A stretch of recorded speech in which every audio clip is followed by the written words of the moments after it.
Happy Birthday Times 3, written by Libby Gleason. Read to you by Miss Keating. Mum, said Amy at breakfast, you know how it's our birthday next week? How could I forget, said Mum. Triplet's birthday, 3 cakes, 3 lots of presents, 3 times the fun, said Josephine. That was how Mum always answered when people looked at the girls, shook their heads and said, 3 times the work. 3 times the fun, said Mum. I need to buy presents for Joe and Jess, said Amy. I need to buy presents for Jess and Amy, said Joe. Me too, said Jess. I need to buy a present for Amy and Joe. Have you got any money, said Mum. No. Well, you'll have to make something special for each other then. The girls shook their heads. We want to buy presents. We can earn some money. We can do jobs. Last year, said Jess, we made cakes for each other. And another time, said Joe, we painted pictures for each other. This year, said Amy, Dad said if we get real jobs, we would get some money. Mum thought for a minute. Well, your room's a big mess. She looked at each of the girls in turn. It needs a clean-up, and I mean a really good clean. Mum opened the door to the bedroom. Books, clothes, toys. Toys, clothes, books. Everywhere you looked, there were more clothes, more books, and more toys. By lunchtime, I want this room spotless, okay? Okay, Mum. I want the books stacked neatly in the bookshelf, the toys in the toy box, and the clothes in the cupboards. You've got a lot to do this morning. I'll see you in a few hours. Amy, Joe, and Jess sat in the middle of the bedroom. This won't take long, said Amy, and she picked up a spinning top and flicked it, spinning it under the bunk. No, said Joe as she opened a book about monsters and began to read. Jess had pulled off her top and was trying on one of Joe's that she'd found under the wardrobe. All morning they played. Amy found the fire engine that she thought she'd lost. She built a town with the construction scent and tried to work out which building she could burn down. Joe finished her book on monsters, but found another one about dinosaurs, and she wondered which one sounded scarier, Tyrannosaurus or Triceratops. Jess took off her jeans to see whether the stripy skirt or the one with the spots on it looked better with a white t-shirt. Amy made a hurricane knock over a whole town, and then she played a game of cards against the rag doll, who wasn't very good.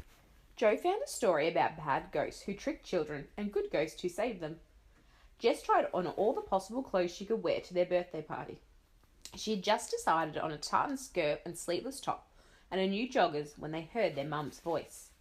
5 more minutes, you lot, then lunch will be ready, and I'll be in to check. The 3 girls looked at each other. Amy scooped up all the toys into a big pile and pushed them under her bed. Joe gathered up all the books and plonked them onto the bookshelf of the bookcase. Jess grabbed the clothes from all over the floor and shoved them into the bottom of the wardrobe. The bedroom door opened. Well done, said Mum. She looked around. Should I check if everything is in the right place? No need to, said Jess. We've done it perfectly. Everything is fine, Mum, said Joe. We did it all just the way you like us to, said Amy. Good, said Mum. She placed 3 piles of money on top of the cupboard. After lunch, I want you to all go in the backyard and clean up the mess of toys there. This time, I'm going to help. On Saturday morning after breakfast, Dad handed each of the girls a little more money. You did a good job, he said, tidying the yard. I have an idea, said Mum. Why don't you each buy for just one sister? So Amy buy for Joe, Joe buy for Jess, and Jess buy for Amy. That would be simpler. The girls shook their heads. I have to get presents for both my sisters, said Amy. Me too, said Joe. And me, said Jess. So Amy went to the main street with Mum. Joe went with Dad to the shopping centre. Jess and Auntie Jen headed for the markets. Amy and Mum walked past a bookshop. You could buy them books, said Mum. Amy shook her head. They went past the pet shop. I could buy them fish, said Amy. Mum shook her head. Then they reached the toy shop. They went down the different aisles. They walked past iPods and Game Boys. Too expensive, said Mum. They looked at pencils and puzzles. Too boring, said Amy. She went down the last aisle by herself, and she came running back to her mum. I love these, she said. Amy held up a plastic sword and shield. These are just right. Joe and Dad went through the big doors of the shopping centre and took the escalator up to the shops. They passed a clothes shop. You could buy them fancy hats, said Dad. Joe shook her head. They went past a cake shop. I could buy them a chocolate cake each, said Joe. Dad shook his head. Then they reached a variety shop. They saw cricket sets and tennis rackets. Too expensive, said Dad. They looked at bangles and bracelets. Too boring, said Joe. They went off to the back corner of the shop where there was a special display of magical hats and cloaks, model castles and mystery posters. Joe came back with a black and silver wand and a book of magic spells. Perfect, she said. These will be fantastic. Jess and Auntie Jen walked into the grounds of the church market. They brought ice creams and watched a clown, a fire eater and a mandress's statue that never moved. They passed a gardening stall. What about plants? Aunt Jen pointed to some pots. It says they eat flies. Jess shook her head. They stopped near a toy stall. I could get them each a big stuffed gorilla. Auntie Jen shook her head. They went further into the market where there were stalls with silver and gold jewellery. Too expensive, said Auntie Jen. They stopped in front of a basket of garden gnomes. Too boring, said Jess. She moved on to a new stall of fancy dress clothes. There were turbans and scarves and flowing cloaks. She tried on a sparkling silver crown and a ring with a giant red stone in the centre. Perfect, said Jess. Just what I want. Back at the house, each of the girls held tightly onto her shopping. You'll never guess what I brought you, Jo grinned at her sisters. I got you the best present, said Jess. Me too, said Amy. It was the night before the girls' birthday. In the lounge room, Amy was wrapping the sword for Jo and the shield for Jess. In the dining room, Jo was wrapping the wand for Jess and the book of spells for Amy. In the bedroom, Jess was wrapping the crown for Amy and a ring for Jo. They placed the presents on the coffee table and went into the kitchen. Mum was icing 3 separate cakes, chocolate for Amy, lemon for Jo, and orange for Jess. Each girl got to dip their finger in the icing bowl. It tasted good. Dad was making chocolate crackles and Auntie Jen was filling little bags with lollies, one for each person at the party. Time for bed, said Mum, as she put all the bowls into the sink. It's too early, said Jo. There's still things to do, said Amy. We're not tired, said Jess. Bed, said Mum. They tossed and they turned, they giggled and they chatted. They got up to get drinks of water. Finally, Dad came into the bedroom. If you girls don't lie down and go to sleep, there'll be no party tomorrow. They were quiet then. Each one slowly fell asleep, dreaming of presents, parties, and birthday cake. Happy birthday, happy birthday, happy birthday, said Mum next morning. Breakfast first and then presents.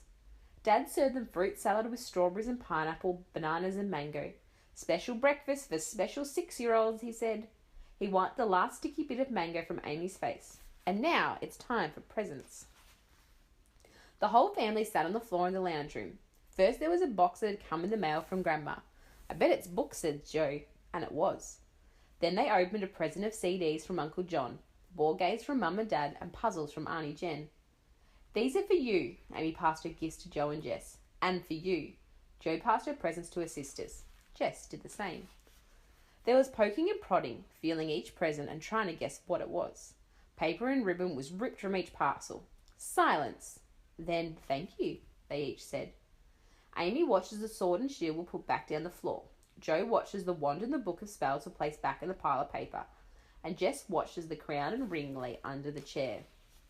After a few minutes, Amy reached over and picked up the sword and shield. These are really good to play with, she said. You can be really brave. Jo pushed the pile of paper aside and took the wand and magic book. You can play and be magicians with these, she said. You can make spells and do tricks. Jess put on the crown and the ring. I must be a princess, she said. She pointed to Jo. You're my special magician who has to make up magic spells and trick my enemies. And you, Amy, must be a warrior who will protect us from the wicked soldiers who are coming to steal all our presents. Mum, Dad and Auntie Jen gathered up the wrapping paper and slipped quietly out of the room. In the afternoon, lots of friends from school came to the birthday party. They played Pass the Parcel, Pin the Tail on the Donkey, and musical chairs. They hunted for treasure all around the garden. They ate fairy bread and sausage rolls, and all of Dad's chocolate crackles. 3 lots of candles were lit and then blown out. The birthday cakes were cut, and everyone sang Happy Birthday 3 times. Finally, the last balloon had burst, and the last guest had gone. Clutching a lolly bag, the princesses, the magician, and the warrior agreed it was the best birthday they'd ever had.